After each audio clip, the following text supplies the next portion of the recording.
Luto ng gulay namin. Ayan, lola ko. Luto gulay namin. Sitaw. Adobo yan. Sitaw, bataw. Patani. Ano? Ayun, ito yung ano pagkain May mo ngayon. kamatis, may sibuyas, may spicy toyo.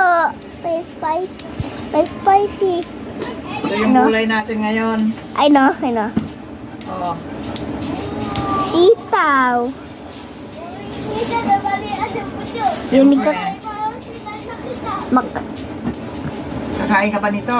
Opo. Sigurado ah. Opo. Yan, mabilisan to. Si Lola. Mabilis din si Mama eh.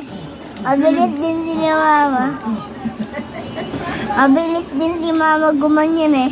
Ito yun oh. Sitaw, bataw, patani, gulay na sitaw. Oh. Bahay ko po, kahit nunti ang laman doon. Ay, sorry. Tama na nga, Kiel. Stop na.